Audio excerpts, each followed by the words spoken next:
आर्णी विधानसभा क्षेत्रातील महत्त्वाचं गाव असलेलं घाटंजी शहर हे प्रामुख्याने तालुका आहे। या ठिकाणी आजूबाजूचा जो परिसर आहे हा शेती प्रधान परिसर या भागात आहे। हा जो विधानसभा आहे ही शेड्यूल कास्ट ST कॅटेगरीतली विधानसभा आहे। महत्त्वाची विधानसभा आपल्या क्षेत्रातली आहे।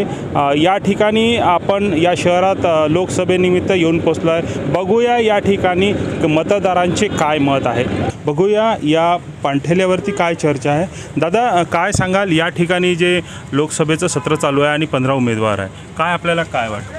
50-50% आहे। कोणी भाजप म्हणते, कोणी काँग्रेस म्हणते।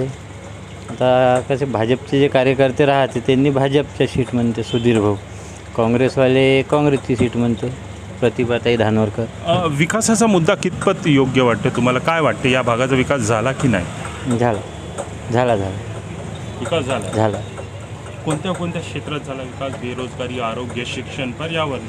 नाही, आमची कशी आशा आहे का फक्त रोड, नाल्या, पाण्याची व्यवस्था एवढं सर्व आहे।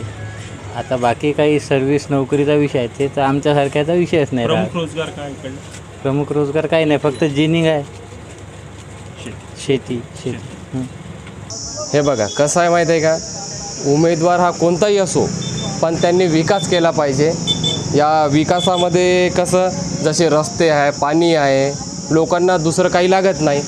तर याच आता मतदारसंघामध्ये समजा सुधीरभाऊ मुनगंटीवार लाभले, याआधी धानोरकर होते, स्वर्गीय बाळासाहेब धानोरकर या खासदार होते। आम्ही 5 वर्षापासून त्यांना बघितलंसुद्धा नाही। तर आता एक नवीन उमेद जागली आमची सुधीर मुनगंटीवार आल्यामुळं, कुठंतरी योग त्यांना एक चांगलं काम करणार बा या उद्देशाने आम्ही संपूर्ण योग त्यांना पाहत आहोत। विकास झाला आहे का? विकास तर नाही झाला,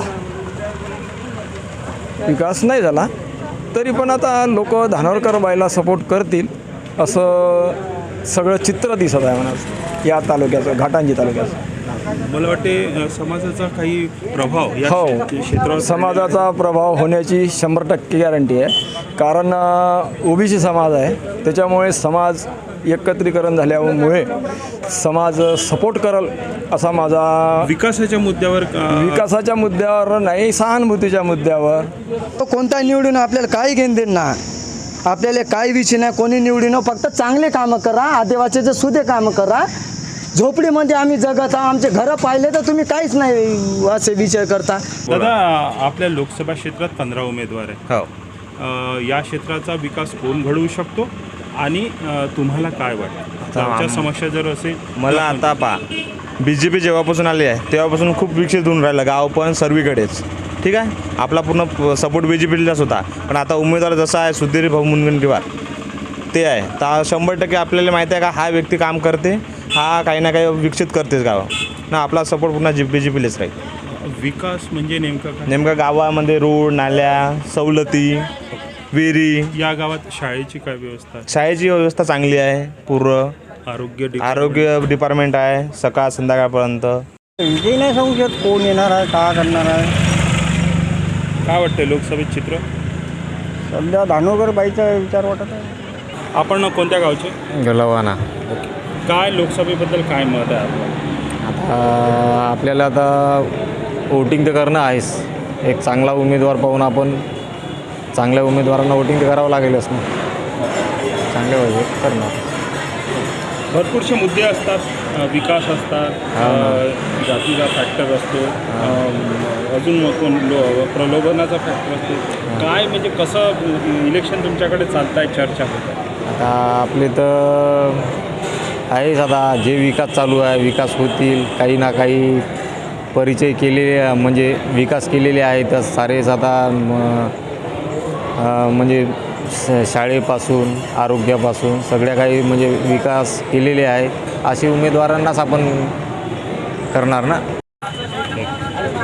या लोकसभेमध्ये 15 उमेदवार आहेत आणि या 15 उमेदवारात कोण विकास करू शकतो आणि का बरं? त्याचं तर सध्या सांगता येणार नाही, निवडून आल्यानंतरचा मुद्दा आहे।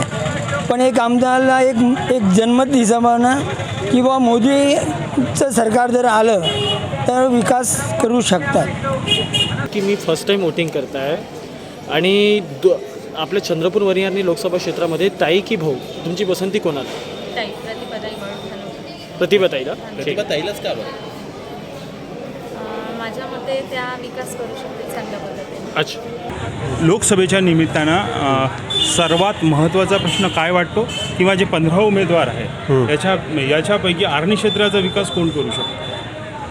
तर विकास तर कोणीच करू शकत नाही, पण मला भाजप चांगलं वाटते, बाकी काही विषय का नाही. बरं भाजप चांगलं वाटतं? कारण की 55 वर्ष काँग्रेसवाल्यांनी राज्य केलं, तर त्यांनी काही दिलं नाही. हे 10 वर्षामध्ये काय देणार? काँग्रेसवाले सुद्धा म्हणतात का आम्ही 70 वर्षात जे केलं ते 10 वर्षात हे पण तर आता करू लोकांना दिसते, मग असं का होऊन राहिलं? जे 400 होते त्यांचे ते 40 वर आले, आणि ज्यांचे 2 होते त्यांचे 300 ते 3 वर गेले. तर हे तर लोकांचं काय त्याला आपण सांगू परिवर्तनच म्हणावं लागेल ना. साहेबानं मागच्या वर्षी 10 वर्षामध्ये जे कार्यक्रम केले ते देशाच्या हिताचे केले आणि सर्वसामान्य जनतेच्या फेवरचे केले. त्याच्यामुळे आम्हाला मोदी साहेबाचे कार्यक्रम आवडले आणि पुढच्या या 24मध्ये आम्ही मोदी साहेबाच्याच उमेदवाराला निवडून देऊ.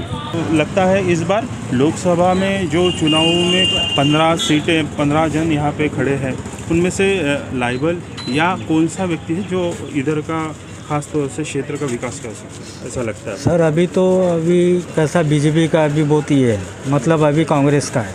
जैसा कि बाळूभाऊ धानोरकर इसके पहले भी थे हमारे यहाँ पे खासदार रह चुके हैं, और इस बार भी उनका ही है. अभी भी इस बार उन्हीं के लिए सपोर्ट चालू है. आपण चहाच्या कट्ट्यावर काही गावकरी बसले आहेत, त्यांच्यासोबत चर्चा करणार आहोत. बघूया तर काका, काय या ठिकाणी 15 उमेदवार उभे आहे, काय मत आहे यावेळेस लोकसभेबद्दल? भरपूर साऱ्या चर्चा चालू आहे. सरकार यावेळेचं रनिंग सरकार हे BJP आहे, विरोधात काँग्रेस सरकार आहे आणि अपक्षही सुद्धा भरपूर उभे आहे. तर नेमका आपल्या भागाचा विकास काय आहे किंवा कोण करू शकतं असं वाटतं आपल्याला? या भागाचा विकास म्हणजे इथे भाजपचे सुधीरभाऊ मुनगंटीवार उभे आहे आणि त्यांचं या महाराष्ट्रात नाव आहे का विकास पुरुष माणूस म्हणून. आणि आत्तापर्यंत आमच्या भागाचा विकास झाला नाही. मागच्या वेळेसचे खासदार होते धानोरकर, त्यांनी या 5 वर्षात कोणताही संसदेत प्रश्न विचारला नाही किंवा शेतकऱ्याबद्दल काही सहानुभूती नाही. कोणत्या गावाचे तुम्ही? आम्ही पाटा भांगरा. काय गावाची काय समस्या आहे किंवा काय चर्चा काय?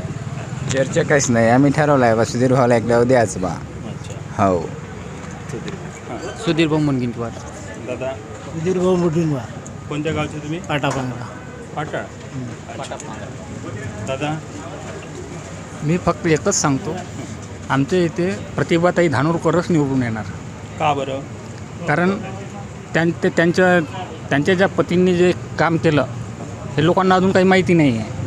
आतमधून त्यांनी भरपूर काही कामं केले, पण मला तर असं वाटते का यावेळेस प्रतिभाताई धानोरकरच येते. आमचे शेतकरी सर्व लोक आम्ही एकदा काँग्रेसचं पाहायचं आहे. आम्हाला काँग्रेसचा उमेदवार आहे, कारण या सरकारमुळे नाराजी आहे. शेतकऱ्याला खतम केलेलं आहे. किती 10 वर्षापासून आहे शेतकऱ्याची पिकाला भाव दुप्पट करतो आणि गॅरंटी सांगतात. कशाची गॅरंटी सांगतात? आज शेतकऱ्याची हालत का परिस्थिती आहे हे जर जाणून घेतो म्हटलं